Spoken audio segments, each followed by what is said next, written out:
Well, good evening to all of you. Thanks for making time to join the microdosing group discussion tonight. I am going to stray a little bit from some of the deeper topics that we sometimes jump right into, and I want to kind of take a big picture discussion in looking at how we define mental health.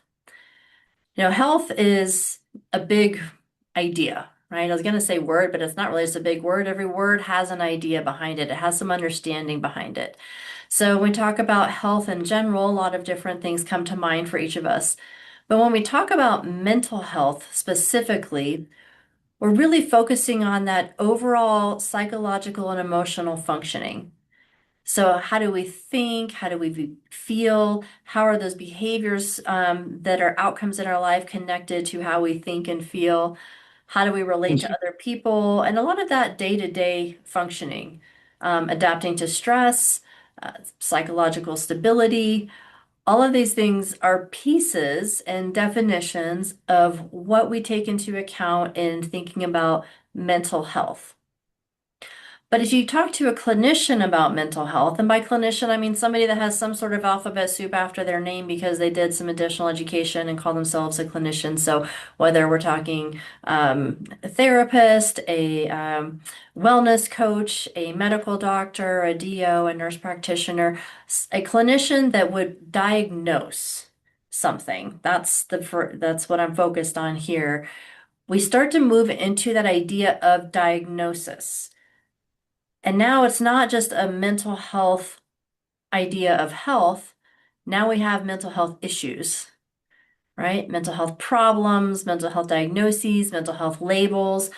And we start to take those things on and define how we view ourselves and how we view our overall functioning by all of this terminology. So if we take some of the terminology away, like anxiety, depression, PTSD, bipolar, postpartum depression, there's lots of different things that we can pick, lots of different acronyms. You can pretty much pick any, 3 to 4 letters and put them together at this point in time, and they mean something in a mental health diagnosis. And then, of course, I say that a little bit sarcastically, but the DSM-5 that clinicians use certainly continues to grow. But let's take all of those acronyms and all of those ideas and go backwards just to the concept of mental health in general. And mental health is not just about how do I think or how do I feel, but it's really about the flexibility that we have to be able to think differently than how we're thinking in that moment. So let me back that up again. Mental health is about flexibility in thinking. It's not getting stuck in one idea being the end all definition, the end all concept, the end all goal. But being able to allow for some different perspective on a situation, on a relationship, on ourself, really, first and foremost, it has to start there. And so when we're able to loosen some of that rigidity, it gives us a lot of freedom. Think about if I just say the word anxiety. There's physiological responses that come to mind. Tightening of the chest, shortness of breath, increased heart rate, increased blood pressure, foggy brain. And then there's the psychological side, where we might use the word irritability, short-tempered, not thinking clearly. And that's just one word. That's just anxiety. That's like, welcome to being a human, right? Welcome to being a human. You have anxiety. But if we go underneath that, where do those anxious feelings and ideas even come from? They come from the concept really of mental health in general, overall functioning day to day. What are we thinking? How are we interpreting those thoughts? Is there cognitive flexibility in the way that we approach something? Without flexibility, we're really kept in that rigid space of everything has to fit into a box. And if we try and fit all of the ideas into a box, the world that we allow ourselves to live in becomes very small because a box has walls to it. It's contained. You can only put so much stuff in there. The volume of it is limited. And then when things come out of the box, then that would lead to something that we might at this point in time call anxiety. How am I going to deal with this? What do I think about it? How do I feel about it? What if I'm wrong? What if that was the right thing? Did I make the right or wrong decision? Now we're back in the box, black and white, right and wrong. But being able to let the brain quiet down a little bit to where we are at a place instead of openness. What if? What if I give consideration to this other idea?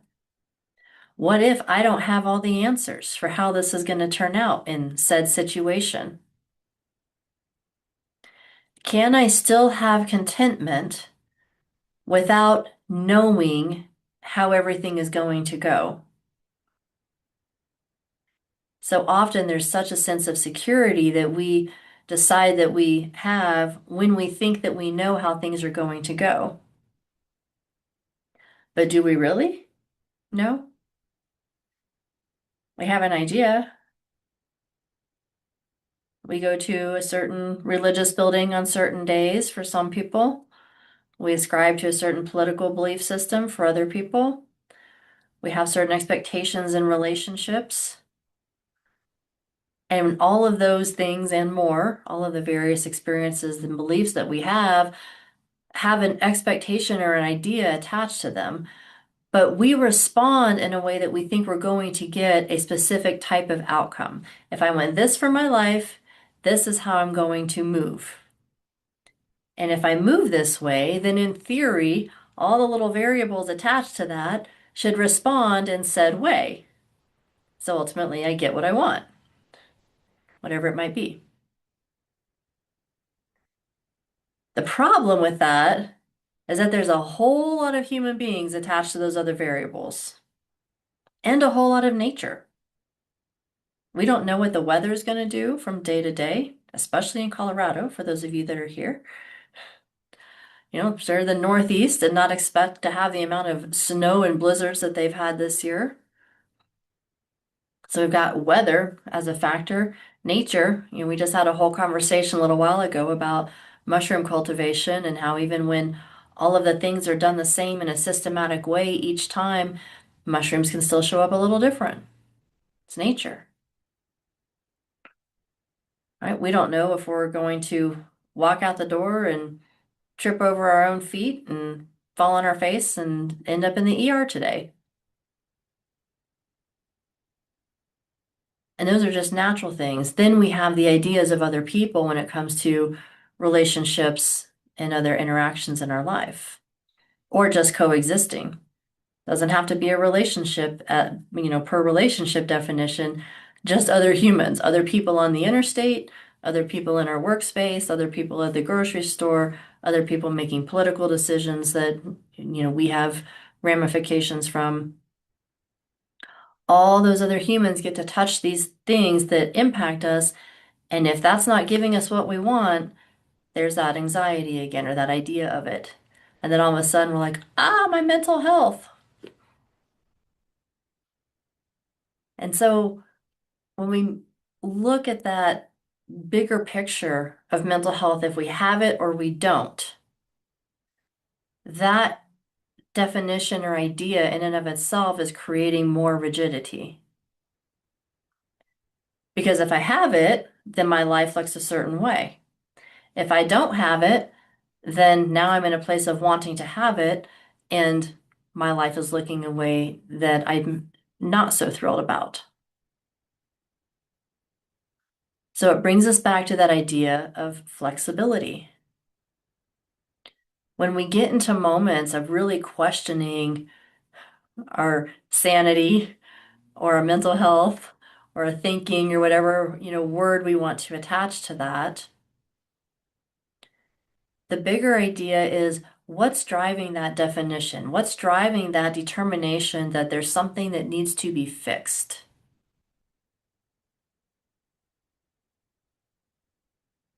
Because if it's a problem, well, now it's somebody's fault. Somebody has to fix that, or it just has to be changed, period, because we've identified and determined and defined it as problematic. If it's an idea, it's just a concept. We can do with it whatever we decide. So when we're in a place of rigidity, there's a lot of potential suffering in that. And we often don't realize how much of that is self-imposed. But when we allow ourselves to be more flexible in our thinking, now there's movement. We're no longer in a box. There's options.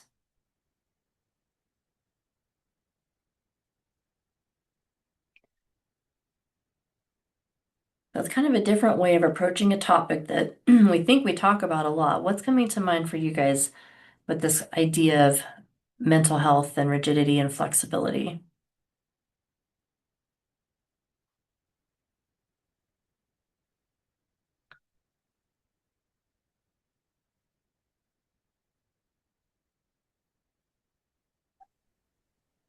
Well, yeah, it's funny when you talk about when we look for problems and fixing them and what's wrong and a diagnosis and labeling it.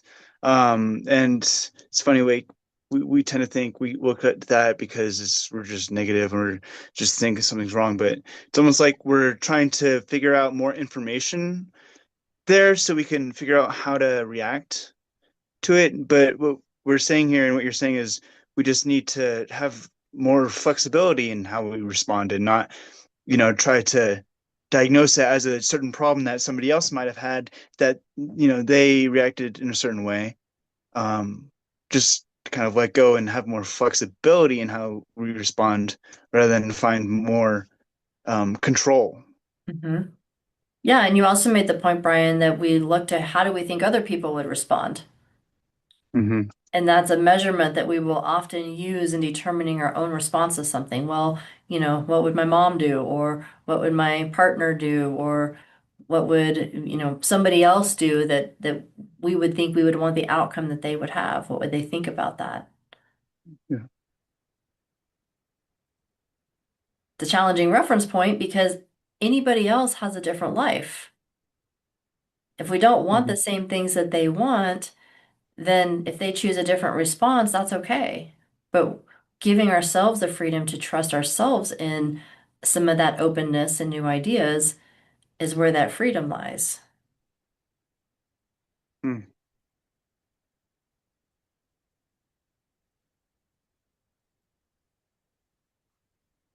And that's almost what I feel like we can like learn from the mushrooms and the way that the fungus kind of acts because they just respond to their environment, and they don't try to control it. They just kind of exist in the conditions that are there for them. And they've learned to thrive in certain conditions. And so maybe we could learn whatever conditions we're in to thrive in and learn to be more flexible in how we react to whatever problems we're facing. Absolutely. And even taking that concept of a problem, instead looking at it as this is something that I get to make a choice about. This is an opportunity. And this is not me Mm. placating words, being like, oh, the therapist thing to say, if we look at CBT, is, don't call it a problem, call it an opportunity. But again, what are the definitions of those?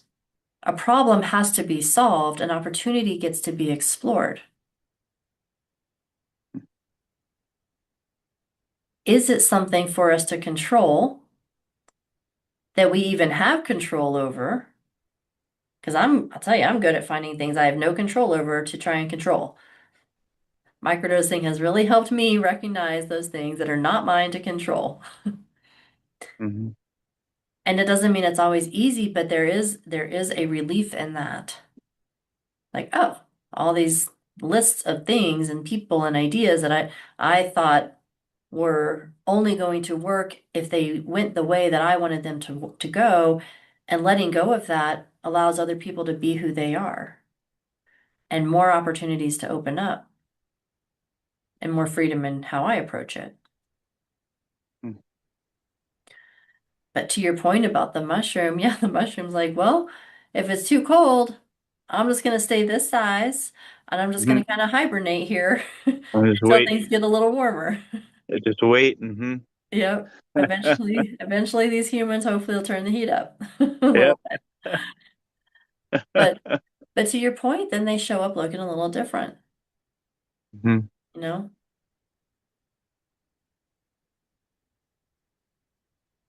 Responding to their environment. That's all nature is. And that's honestly even what Re we as humans are doing. relationship. Stimulus response, stimulus response. Mm.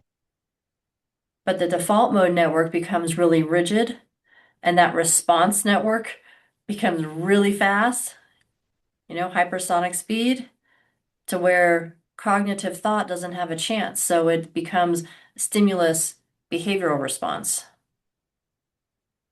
Mm. until we quiet it down and we're not existing from a place of self-protection so much anymore and fear. Fear of not having control, fear of not knowing how things are going to turn out.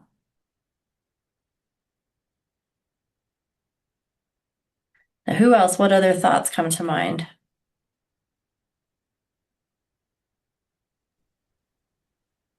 Well, I was also thinking some of what Brian said about mushrooms and how they live kind of in the present.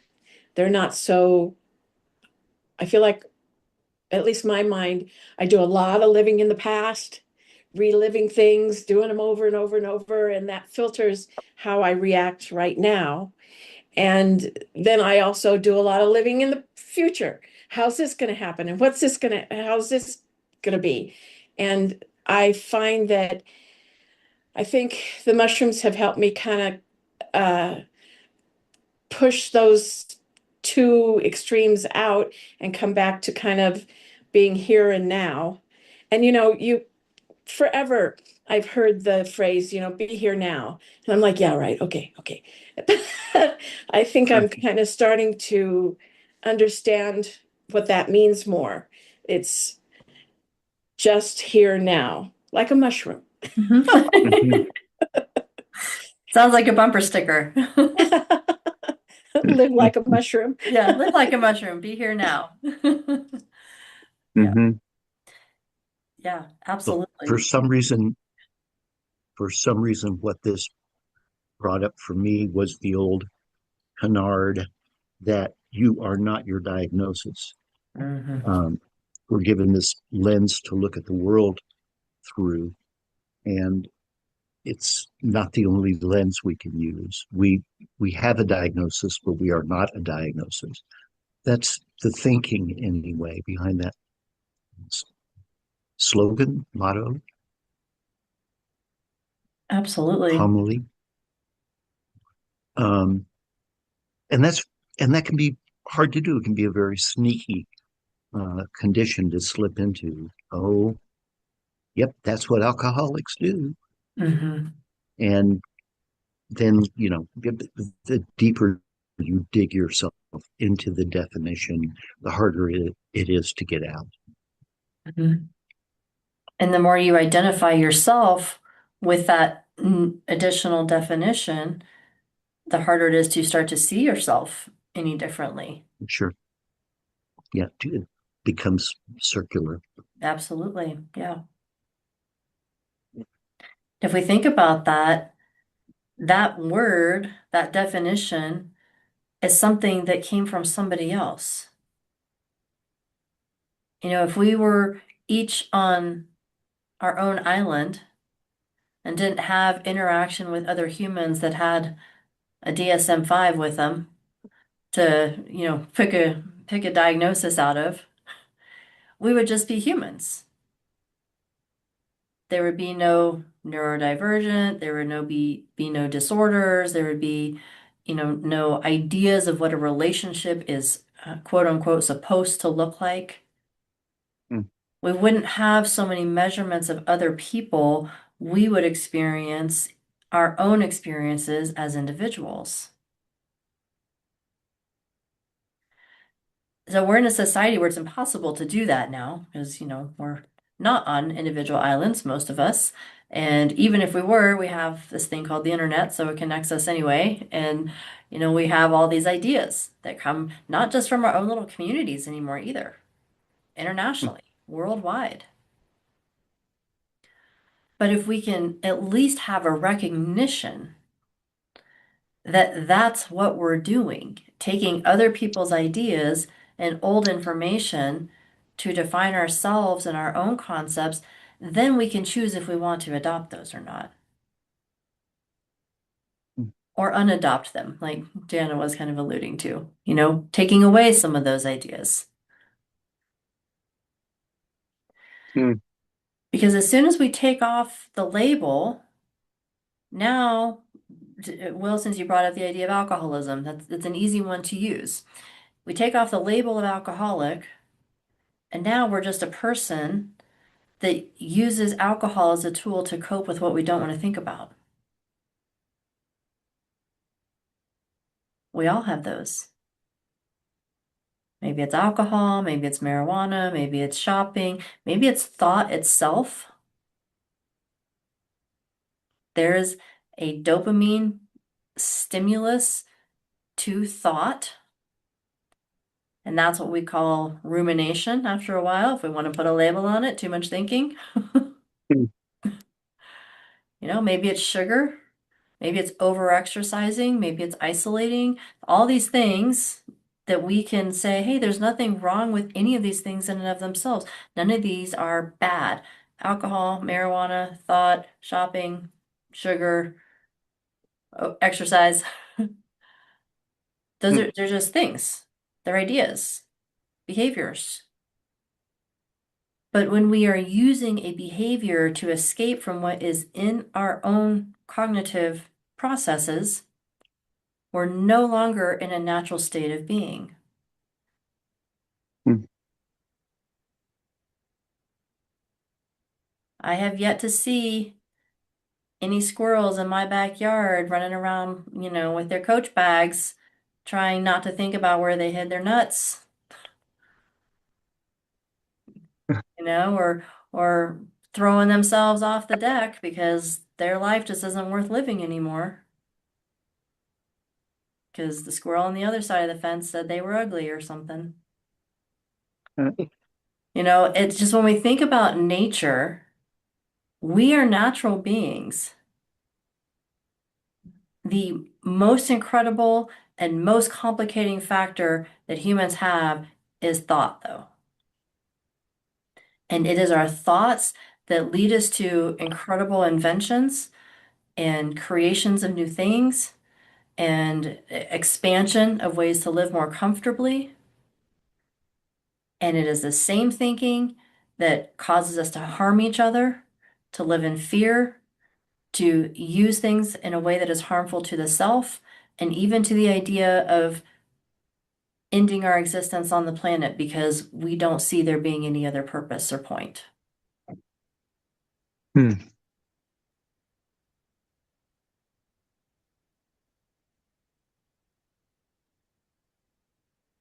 So if we go back to our very first start of this conversation talking about mental health, number one is how we think. What do we allow ourselves to think about? How do we allow thought to reflect back to us in how we define ourselves? Hmm.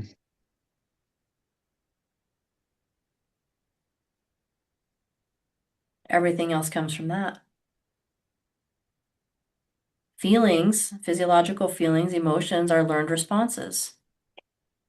Body says, oh, this feels familiar. I'm going to respond this way because last time I felt this, it meant this. Now Hmm. think of the idea of hunger. When we go for an amount of time to where we really get to being really hungry and you feel like your stomach is eating the inside of itself and it's growling and it's just like I can eat anything at this point in time. But also if you go past that point, that stops. I'm not recommending that you do that. The body needs food. But again, that's a physiological feeling that's saying, "Hey, I need something." But if we move past it, that physiological feeling goes away.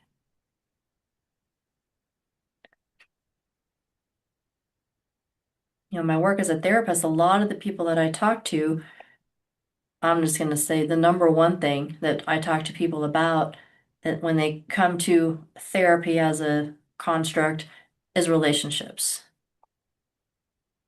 Other human beings are the largest complicating factor in our lives.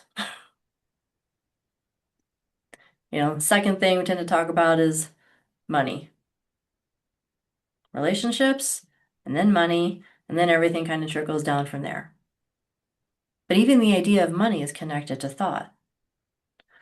But relationships first, the reason they're so complicated is because we have a way of thinking and the other person has a way of thinking, and there is zero possibility that you are both always thinking the same way. Even 90% of the time thinking the same way because you've had different experiences. Your brains have formulated ideas and belief systems in different ways. Now, when you've lived with another person long enough, you've learned kind of how they think, and then you've learned more about how you think. And so there's a lot more compromise. Compromise becomes a lot easier because there's an understanding between you. But even with that understanding, it's still like, okay, yeah, but you're really just irritating me right now, right? For no reason, just being here. It's irritating.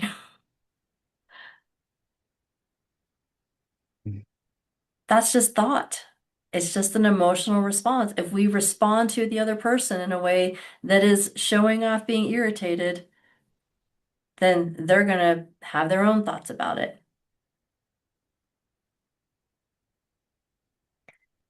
There's a cat on the screen right now, and the cat is not at all concerned about anything that we are talking about because the cat is at a place of just contentment. Am I fed? Yes or no? Am I warm? Yes or no? That hierarchy of needs is really baseline. So, we could have another bumper sticker that says, be more like a cat and just be. But it's impossible to remove all thought, and that's not the goal. The goal is to be aware of how we think and where the thoughts have come from and where the ideas have come from so we can be more conscious about them. And with that conscious awareness, then we can have more flexibility in how we respond.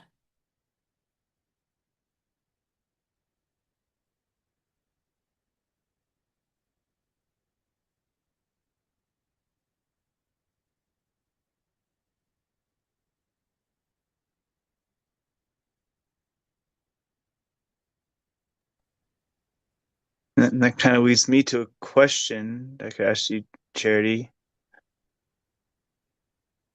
So it sounds like we're talking about, how our thoughts, we might be attaching feelings to thoughts, which lead to actions.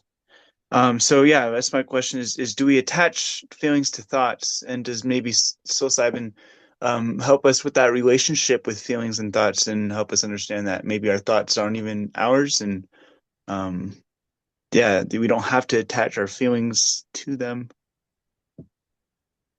Yes to all of those.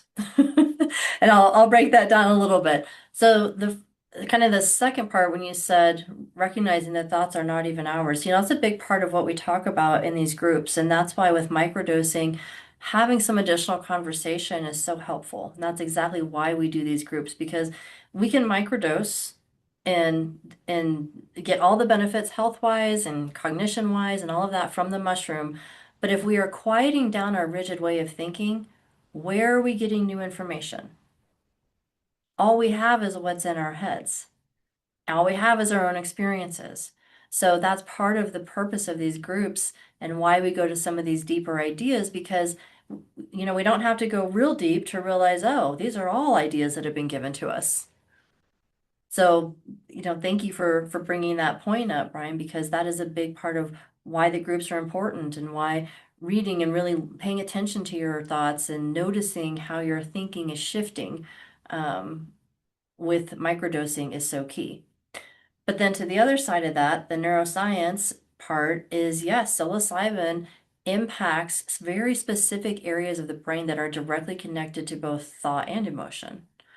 And so, if we're going to separate those two, the two key areas that are most impacted first is the amygdala. The amygdala is that area in the back of the brain where fight or flight, fear, most emotional responses arise from. It's kind of that threat awareness center. And psilocybin decreases blood flow to the amygdala. So we're not in that hypervigilant fight or flight, the world is against me, how am I going to survive, said situation in everyday life. The other part that is directly connected to that, it is directly connected actually to the amygdala, is the default mode network, which oftentimes the amygdala is considered a part of the default mode network. But when we look at the rigidity of thought, like we've talked about, there is a quieting of the default mode network when using psilocybin. That is measurable on an MRI. That is not a random poll of 100 people who got mushrooms and how are your thoughts. You can see it on an MRI that when psilocybin is introduced, that part of the brain quiets down. And what's very interesting is over time, that part of the brain will reset. That's through really that neuroplasticity that's happening as well.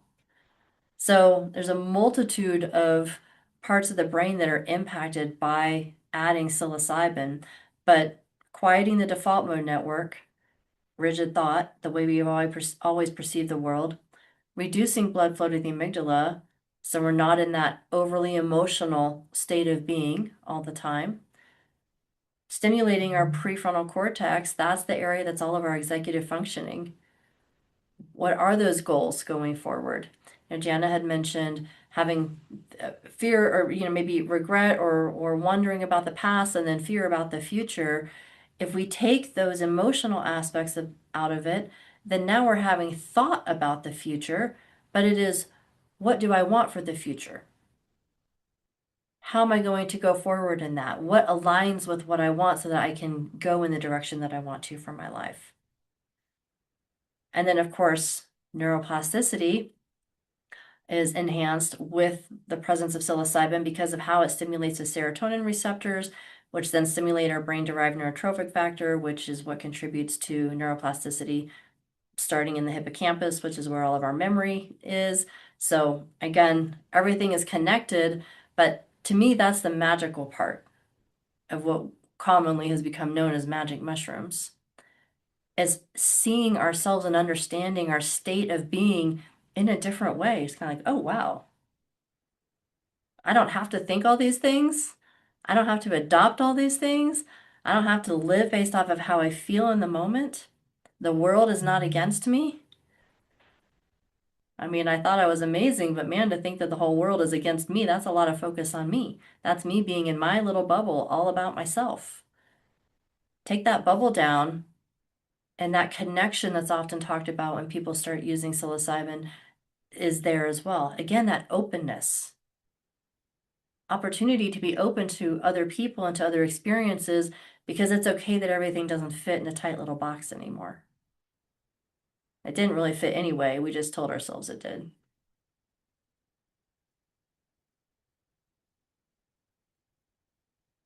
So I don't know if that's kind of what you were looking for in that question, Brian, but like I said, absolutely, psilocybin impacts the brain in the areas directly connected to how we think and feel.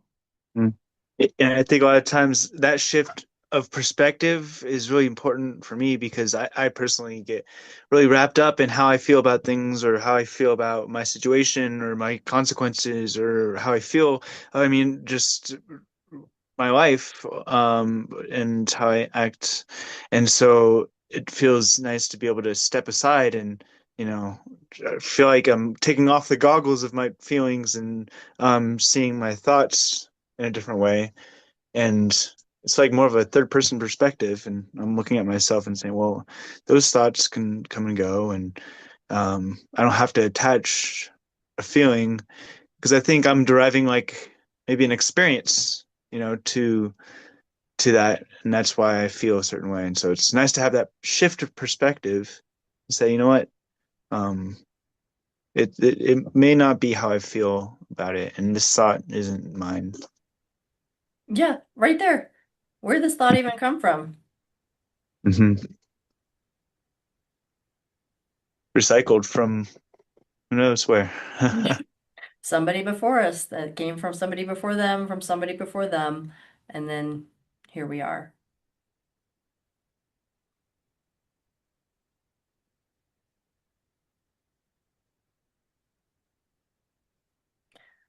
Will, you unmuted. Did you want to comment? Well, I did unmute, didn't I? Yeah, no pressure. Well, I just want to make sure you had a chance. uh, yeah, no, I agree 100%. I'm sorry. I'm hearing things I've never heard before. Um,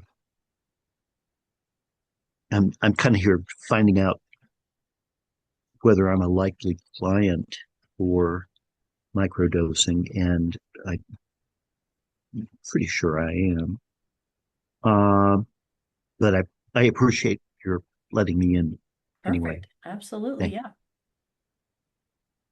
Well, we can definitely open up to some questions now. If anyone has questions specific to microdosing in general or their dose specifically or kind of what they might be looking for, I know I'd like to just give pause and time for that if anyone came with questions tonight.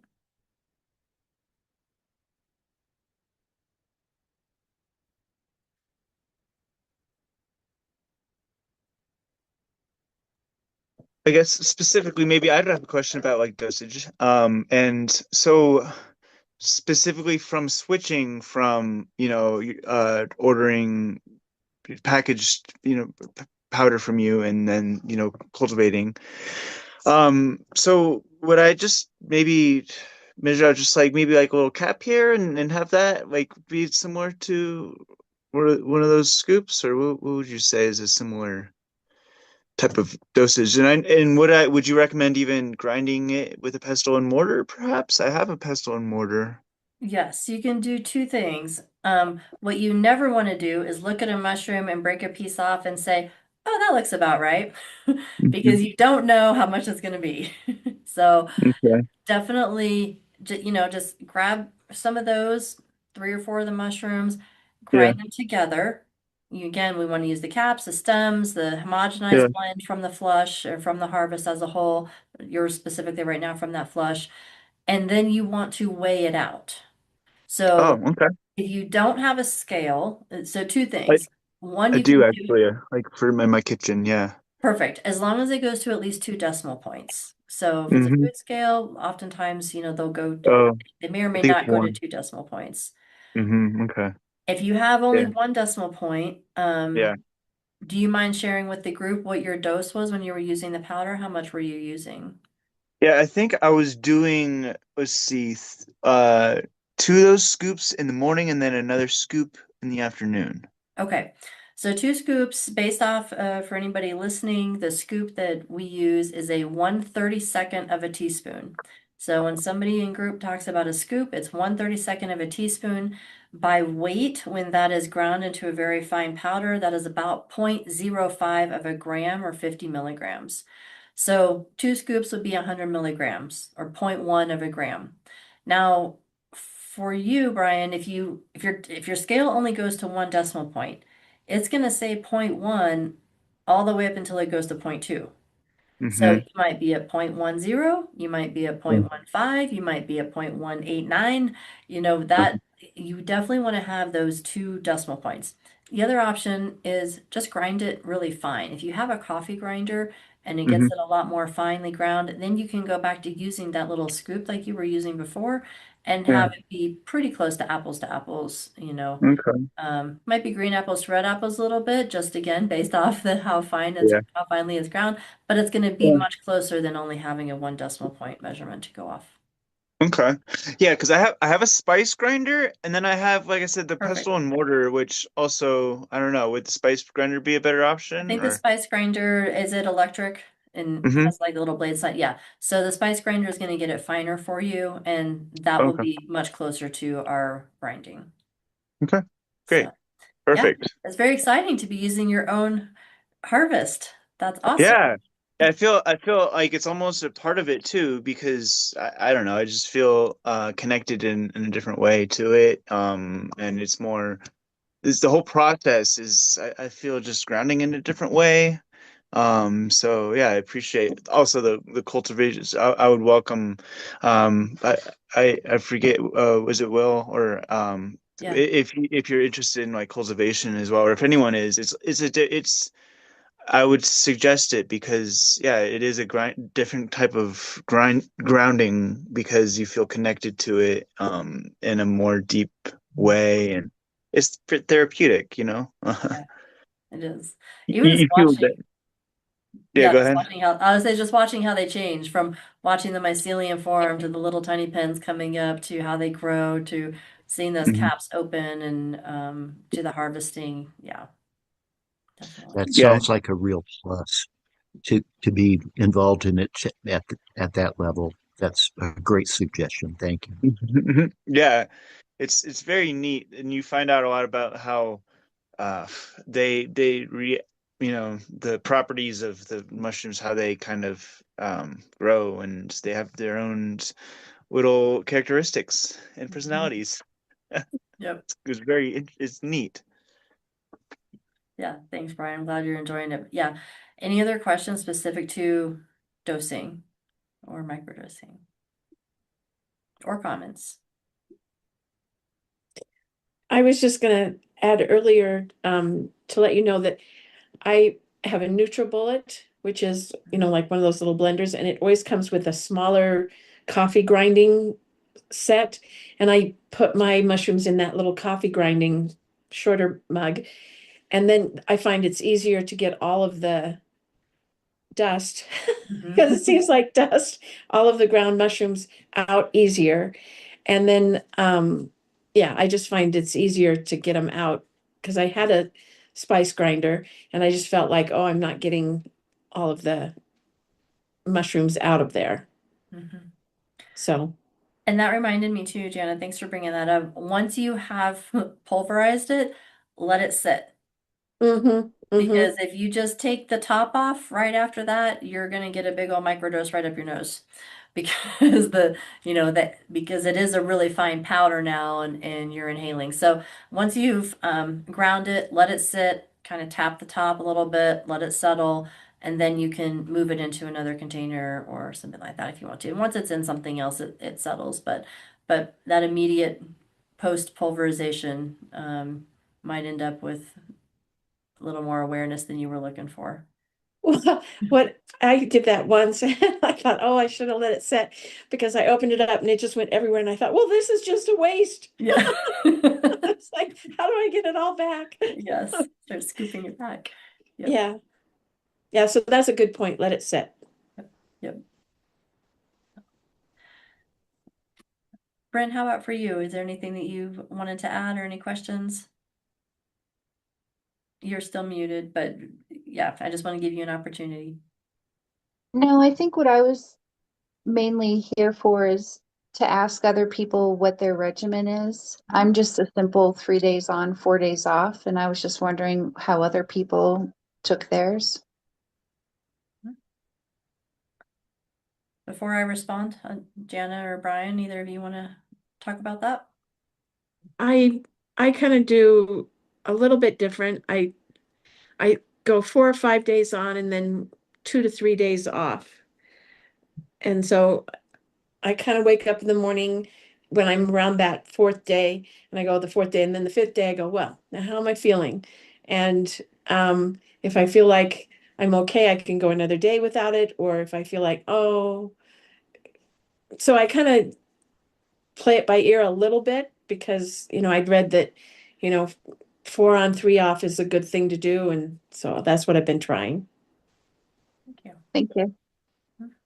And I might say, so I kind of have I don't know, like right or wrong way to do things. However, what I try to have is more of a cycle, I would say, of maybe, 4 weeks of every day I'm doing, just a dosage in the morning and a dosage in the afternoon, where it's a daily thing. And then since I switched to cultivating, I guess I had a little break. So I guess that's where it's a 4 week on cycle and then a little break. And then now I'm gonna try to have my consume what I grew and then kind of go into another little cycle where I'll be, kind of microdosing every day and, um, yeah, journaling and seeing what I notice. Yeah. So So you're it's more going to do of a cycle. every day for a full month and then take a break? Mhm. Yeah. Okay. Hmm. Okay. And so, there's a lot of ideas out there about regimens, and the main thing is just listen to your body because the body does not develop a tolerance to psilocybin when you're microdosing. You can microdose every single day. There's not a significant serotonin system disruption with microdosing like there is with the larger dose experiences. So the body is, and the half-life is only 2 hours and 43 minutes for that active metabolite of psilocin. So their supplement is not building up in the body. It's completely metabolized every single day. What we're looking for is what are the benefits that you're noticing to build upon themselves. And that's really where you listen to your body, but there's no physical harm or contraindication to microdosing every single day until you decide not to. So we have clients and individuals who have been microdosing every day for years, and your dose does not go up over time. The dose actually goes down. This is a healing modality. When we talked about neuroplasticity, creating new ways of thinking, creating new neural connections, strengthening those connections at the dendrites themselves, changing the way that we are approaching life and thinking about life and our lives, then those things become permanent. And what has been really interesting for me from a personal perspective, but also from a moderator of the group for years now, is noticing how after a while certain individuals will come to group and say, well, I don't think I'm really noticing anything from my microdosing anymore. But then as group goes on, then they'll say, oh, actually, I am still noticing benefit from that. But remember, our baseline is going to change. We start out thinking I'm microdosing for kind of a specific reason, whether it's quieting my thoughts or getting out of rigid thinking or moving away from some of these unhelpful coping mechanisms and not responding so emotionally, going through a healing process versus trying to avoid it because I don't want to think about hard stuff or be uncomfortable. As you progress through that, then now you have a new baseline. It's kind of like losing weight. We start at 200 pounds and say, I want to get down to 150, then at some point, that 175 becomes a place we kind of hang out and we forget what it felt like to be at 200 because now we're here. And then when you get down to 165, then it's, oh, this is the new baseline. This is where I'm at now. So, but we become used to it. I was like, oh, I don't think it's working. Well, what's the goal? How do we define working? So there's continues to be benefits over time and each person finds those for themselves. And again, that's part of the beauty, I think, of coming together within a group to discuss these things because we all have our own things. But listen to your body. Some people microdose every other day. They feel like I took a dose and it lasts me a couple days. Everybody chooses what works for them. There is no wrong way to do it. The right way is start, take those first few days, maybe that first couple of weeks of dosing every day to kind of to find your dose and really what is helpful to you. Where are you noticing some benefit? Because that's a little bit of that, trial and error as you're getting going. Not really so much error, but that's that curiosity as you're getting going. What am I noticing? What am I looking for? And then once you find your dose, you decide how you want to use it and what's helpful to you. And I want to say, because it ties perfectly into like what is it Janet was Mhm. saying about like the how it's just there, the mushroom. It's just like the presence, right? Because with a pharmaceutical type of situation, that result, you want it quick, and oh, I feel it now. But with the characteristics of like the mushroom, even down to like the organism, it's like more about the presence. And it's just there and its stillness, and you see the results kind of just over time. You just kind of notice them. It's not something that's just all of a sudden right there and present in the very beginning, but like over time you just notice it because of its presence, and it's kind of beautiful how it's just you notice it over time, rather than just like like a quick fix. um am I right there? Yeah, yeah, it's not Yeah. a quick fix, but you do notice the day that you take the dose that is helpful to your brain, again, and kind of finding that individualized microdose, you will know that day. So maybe the first day you take 50 milligrams, don't notice anything. Second day you take 100 milligrams. You just want to really slowly incrementally increase. So that little 0.05 of a gram or 50 milligrams at a time. Second day you take 100 milligrams, don't notice anything. Third day, 150, don't notice anything. Fourth day, 200. You're like, oh, I noticed that my brain was a little quieter. I was a little more focused. People that are usually really irritating didn't bother me quite so much. I just kind of brushed it off. That, 2 o'clock Snickers bar that always sounds so good, I just kind of felt like maybe I don't need it today. Hmm. Just different ways of thinking because our thoughts are moving in different ways.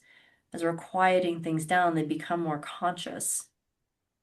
And my recommendation is always think about it at the end of the day. Like Brian's saying, it's not so much in the moment. There might be a moment that happens that you realize, oh, wow, I normally would respond a lot differently to this. Normally I would just lose my marbles and go off and it would be a whole big thing. And now I see it and I'm like, yeah, what's that going to get me? Doesn't mean you're not irritated and annoyed and a human, but it means you're just not going to give it that much energy to respond to because it doesn't really matter. And Hmm. that's just, an example. But the day that you take the dose that is helpful to you, you will know. But then going forward, yes, it's okay. How is this helpful to me today? What am I noticing as I continue to microdose over time? I look back to how my thinking was 4 years ago. It's like, wow. Thank you for all the friends I still have because you just don't notice all the things about yourself. I didn't notice all my sharp, pointy edges that I thought was just my, type A, get stuff done personality. But man, when that stuff starts to quiet down and calm, I realize that's not how I wanted to show up anyway. That was me feeling like I needed to prove something to other people, and it was all really fear driven.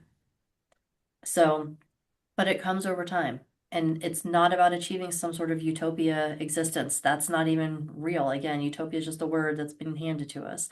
So it is about being present, being conscious about the things that we think about, aware of how we interact with other people, really aware of what we allow into our lives and how we think about those things that reflect back to us, and holding things more loosely, not getting so wrapped around the axle about stuff that really doesn't matter. I had somebody say to me, it was well, my husband. So if he's listening, he gets the kudos for it. But he said we're sitting in traffic, and it's like, man, where is everybody going? I mean, I know where I'm going, but where are all these people going that I-25 is just sitting in a gridlock? And he goes, I don't know, but you're someone else's traffic.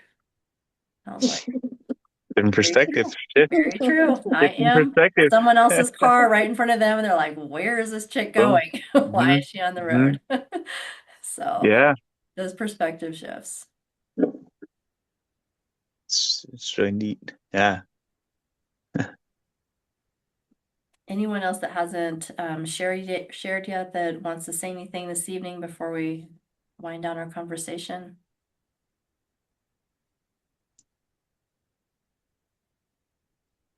All right. Well, for those of you that are listening online, thanks for hanging in there for the hour with us. And we'd love to have you participate in group at any point in time. You can find our dates, times, and Zoom links on the website at growyourownthoughts.org. Yay.